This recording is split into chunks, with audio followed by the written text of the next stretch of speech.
University. We are on our fourth week of our series, Explore God. You know, we've been diving into the deep end. We've been going into the deep end. First week, we asked about what is purpose. And then the second week, I just drew a blank. It's been a good series, amen. I'm getting senior moments now. It's God's will. And last week we dealt with suffering. Okay, how does God deal with suffering, or how does God cause suffering? But right now, I want to deal with another topic. Is Christianity too narrow?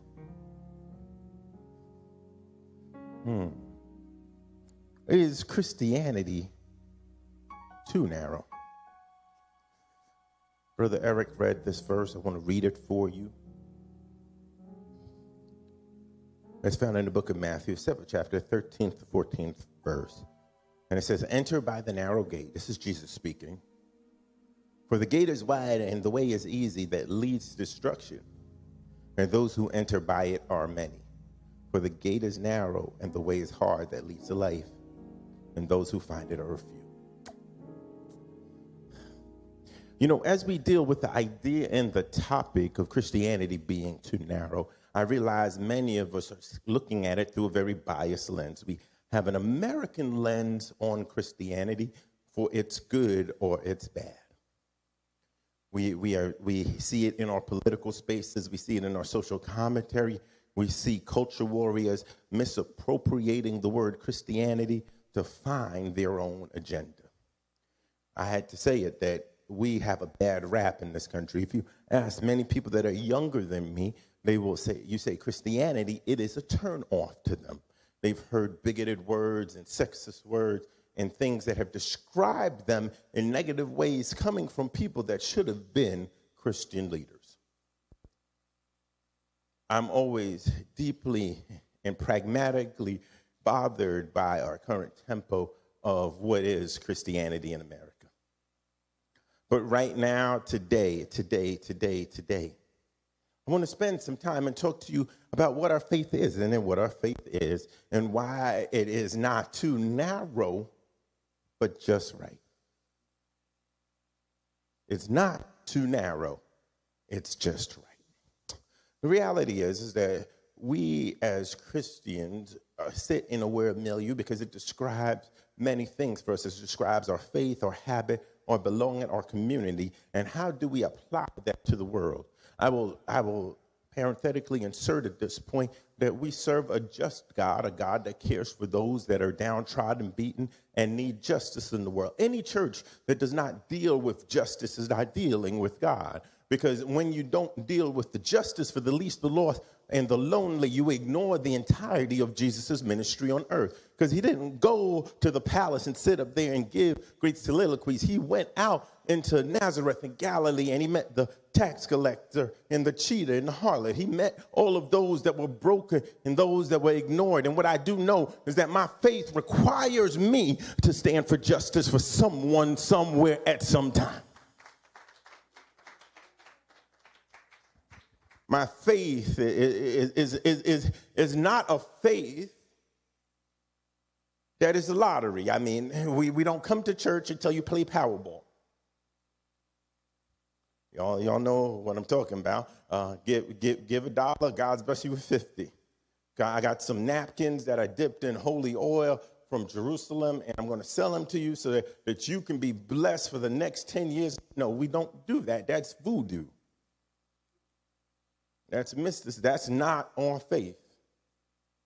What our faith requires us is it has some specific things that it does. I want to give you 3 things that it does. It defines Christianity. It's radically accepting.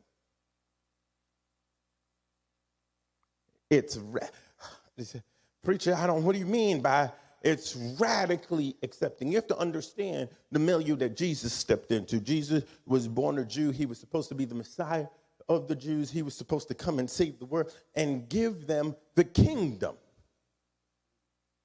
But Jesus had a different plan, a different plan. This was Jesus' plan. It was very different. He came and he didn't go to the palace. He didn't bring an army. He went and he met those that were in the least, the lost, the lonely. He met those in their neighborhoods. He talked to the Samaritan woman. He talked to the Roman guard. He talked to the woman with the issue of blood. He met all of those people that were broken there. And then when he left, he didn't just say, I'm here to give a specific group grace. I want you to go all around the world and spread the gospel. Our faith is radically accepting. It doesn't care your color, your creed, your background. It just cares that you believe in Jesus. I'm blown away. I've had the opportunity in years past to be part of World Methodist Evangelism, which is a group of people that come from around the world that are of the Methodist tradition.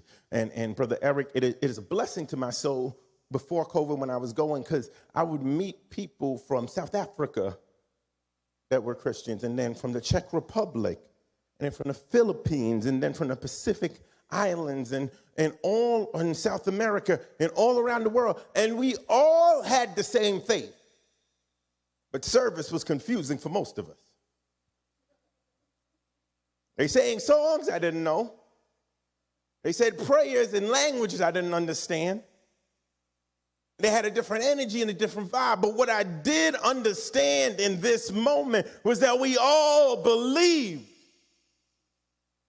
in the same Jesus.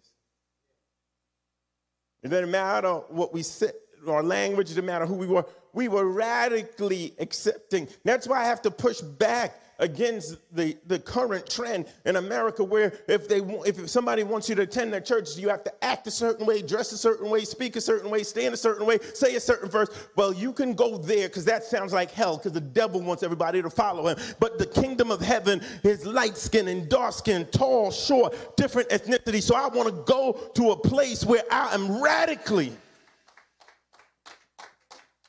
accepted. So the other thing about our faith is it's profoundly giving. It's profoundly giving. I push back against those that want to use the church to collect power. I push back against those that want to have the church to have power and money, because this is what I'm talking about. We have a faith that's profoundly giving. How do I base that? I watched Jesus' ministry. And I see from each step of the way he was giving, from the 5,000 that he fed, all the way to Calvary's cross where he died. He was all about giving. There's two things he gives you. He gives you first mercy. Mercy. Mercy covers the stuff that I can't tell you about that I used to do. Let me tell you, don't let your past deter you from this faith. Because God says my mercy can cover it all. You know, some people come in church and they feel like, hey, you don't know what I did. Well, they do know what you did, because they probably did it. They just been here a little longer.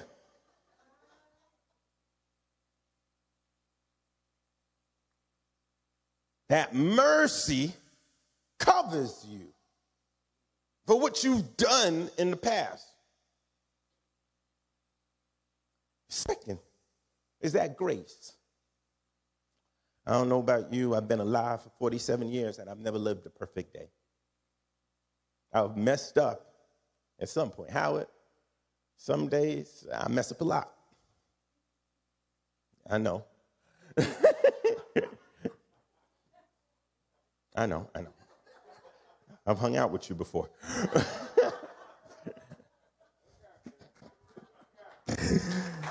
But the greatness of God is that even in mine and Howard's imperfection as we're hanging out, God's grace still covers me. Listen, if I had to reap everything I sowed, I don't know. I know some of you all are perfect. Some of you have it all together. Some of you have never done anything wrong. Some of you have never fallen short. Some of you got it all together. You can skip the rest of this sermon. But for the rest of us that make mistakes, and the rest of us that have challenges, and the rest of us that don't get it right every day, we are so grateful for a God, a Jesus that died on the cross, and when his blood that is forever efficacious rolls down, it covers over my sin. Nothing but the blood. Oh, y'all heard the song before. That is a profound gift of our faith. But this is where we have some issues, and this is where I'm going to let you know that Christianity makes some significant ask of you. Now, I need to frame this in a way that makes sense to everybody. I really want to make sense. We don't live in a time where we preach hell and brimstone. Like you're going to hell if you don't do this. If you don't wear long jean skirts, you're going to hell. If you put a perm in your hair, you're going to hell. If you're not in church every Sunday with a suit and a tie on, was I the only one that grew up like that? Some of y'all didn't grow up in church. God saved you from that trauma. Amen. But the reality is that there are some asks of our faith, and we have for so long focused on the external things that the internal ask of our faith we never lift up. The way is not narrow, it's just specific. And in a world where people want to make their own choices, sometimes when you ask them to do specific things, that's not how I want to do it. Well, that's not how we do it. That's not what Jesus asked. The first thing is you have to have faith in Jesus Christ. This Christian walk, this go to heaven, it doesn't happen because you're a good person. Because we wouldn't have needed the profound giving of grace and mercy if we were perfect. I'm a good person. Yes, you are. I'm not going to judge your goodness. I know I am not a perfect person, but what I do know is that when I claim faith in Jesus Christ and I believe in my heart and speak in my mouth that Jesus Christ is Lord. Let me say it again. Jesus Christ is Lord, and he is the way to heaven. I am redeemed. I don't got another way to get there. Christ is the way. There is no dicing, there is no turning, there is no moving, there is no shifting. Christ is the way. Now, y'all ought to get happy about that. Let me explain why. Every other major faith system requires you to do something. Requires you to give alms, requires you to follow rules, requires you to think evil doesn't exist, requires you to do something that you might get a result. Christianity is the only one that says, have faith and you will be redeemed. It doesn't require you to give up your money, your time. It just requires you to have faith. I know we live in a country, and people wonder, why am I sitting on this point? Because we live in a country where cultural Christianity has become way more significant. And if you ask the majority of the people that claim to be Christians in America, they won't say Jesus is the way. They say Jesus could be one of the ways. And I have to say it clearly to disabuse everybody. Jesus is the way, the truth, and the life. I have to say it because I don't want you to be deluded by anything else. What about everybody else? I'll let God deal with it at that. The revelation he gave me and my people was Jesus is the way. I'll let God deal with the rest of it. That's not my problem. I'm not God. I've just been assigned to this spot, this time, this place. That's why I can't judge somebody else. If that's your choice, go ahead. But the way God has shown me, this is the way. And that's what I'm standing on.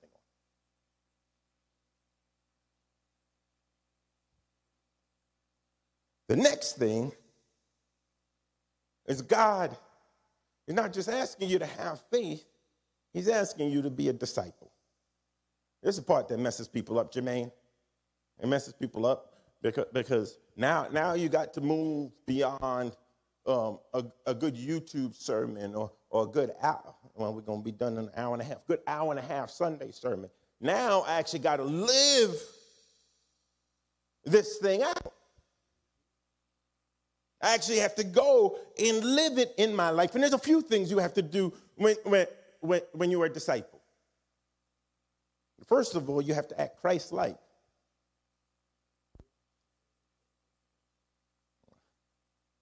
That ain't easy. So many people will call themselves Christians and will go to work and cheat and steal. So many people will call themselves Christians and perpetrate toxic relationships. So many people will call themselves Christians and be the meanest person in their family. That's why some young people don't go to church today. Because the people they saw that said they were Christians had no in them. The reality is that we ought to act in Christ-like ways. We ought to have patience. We ought to have forgiveness. We ought to have grace. We ought to have mercy for the people around. We're not doormats, but we shouldn't be the one that's throwing the first punch every time. We aren't the ones that should be cutting people with our words every time we speak. But another side of being a disciple is you ought to spend time with Jesus. I don't know how many people have daily time of prayer and daily time of reading the word. Because if you aren't doing that in any sense of consistency, how can you get closer or have a relationship with Jesus? I could only preach for so long. I promise you think I could talk forever. I got about an hour in me and I'm done.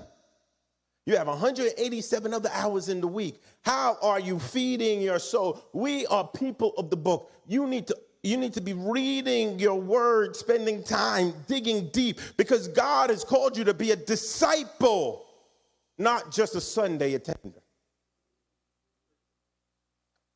The other side of disciple is you ought to be in a place where you're dealing with disciples. You ought to be in a small group. I'm plugging it. Yes, I am. But it's biblical.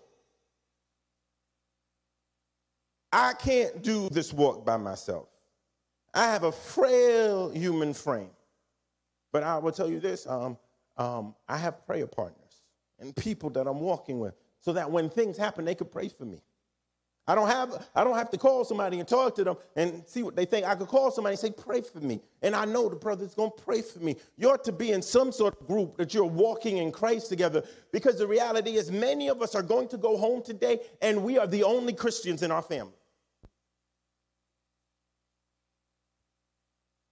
We go to work, we're the only Christians. We go to our clubs, we're the only believers. And you wonder why I say you need the support of other believers, because we live in a world where not everybody understands what you believe, and what we believe can be countercultural. And I don't want you to get beat up and tired. That's why having people around you to pray and walk and talk with you will strengthen you.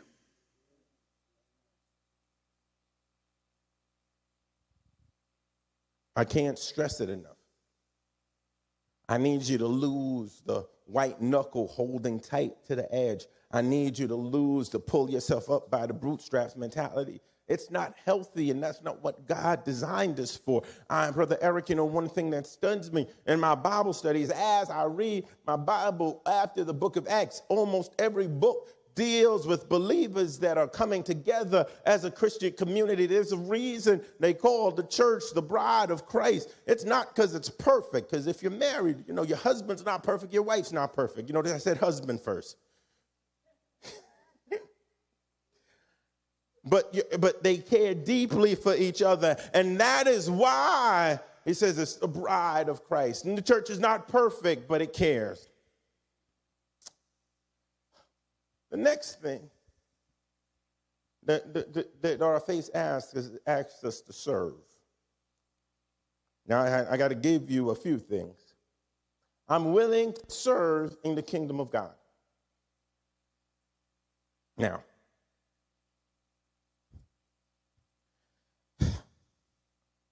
so many Christians have mistaken charity for Christianity.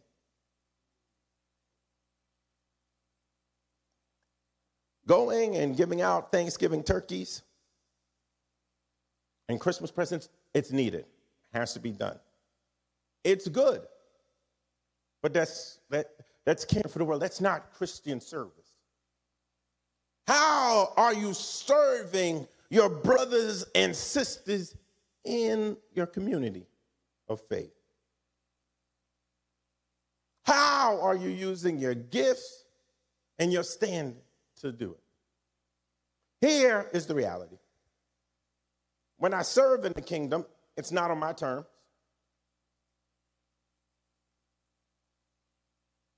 It's not on my time. And I take it serious. Now, what do you mean, Pastor? When I'm grateful for the gift of the sacrifice of Jesus, then my response to it is how I show up for his work. It's not always going to be convenient. It's not always going to be on my time. But because I love what Jesus has done for me on the cross, I'll serve. One of the interesting things about the early church was the highest level of honor somebody had was martyr for their faith. Or that I want to die the way Jesus died. Today, I just want the alarm to ring on time to be on time.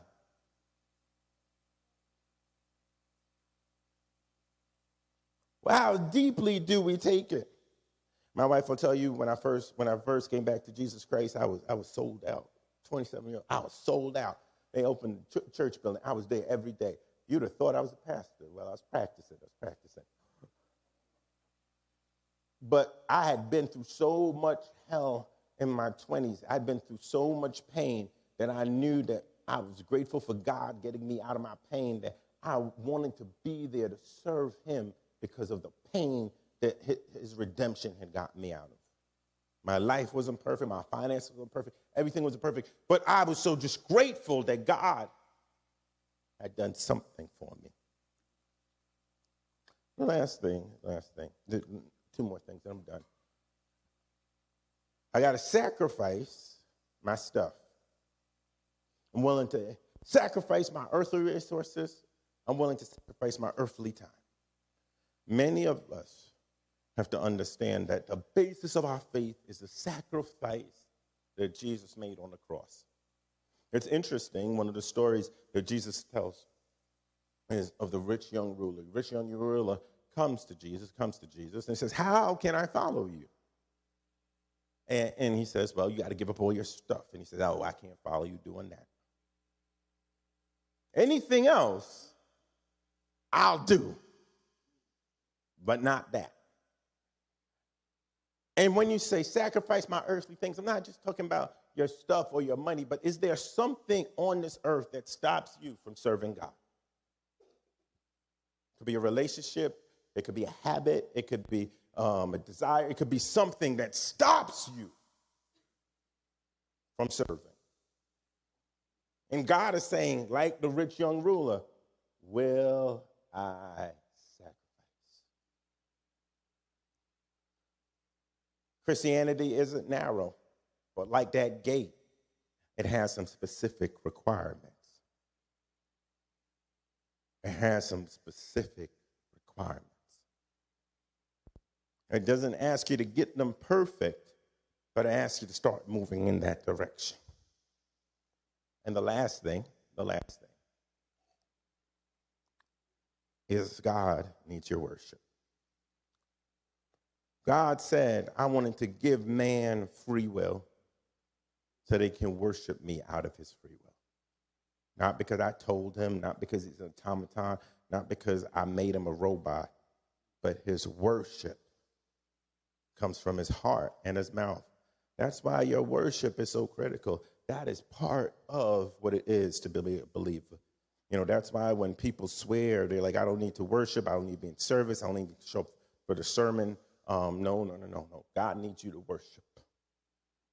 Because in that space, something happens. There's a connection between heaven and earth. There's a connection between his soul and your soul. There's a connection between you and God that transforms and changes you. That's why when we do things like worship night, we see people crying. It's because there are chains that are being broken in the moment of worship. When you see people shouting and jumping, that's because that ecstatic effusion is because God has done something for them. I'm here to tell you that your worship is not just the pastor shouting and the choir singing. Your worship unto God is just your spirit and your posture and lifting up his name. And the reality for many of us is that if we were willing to give ourselves up to worship and just step in and give God glory and open our mouths and say, God, you deserve my worship. You deserve my praise. You deserve it because you are worthy of it all. I just know that things start changing. Life starts happening. Some of my best moments and some of my greatest breakthroughs didn't come because I thought about it. Didn't come because I figured it out. Didn't come because of that. It came because I opened my mouth in my moment of worship and God did something at that moment. So is there anybody in the house that will give God worship? I don't care if you're celebrating what God has given you. I don't care if you're going through hell right now. But if you open your mouth and give God glory and give him worship in the building, I promise you something will happen.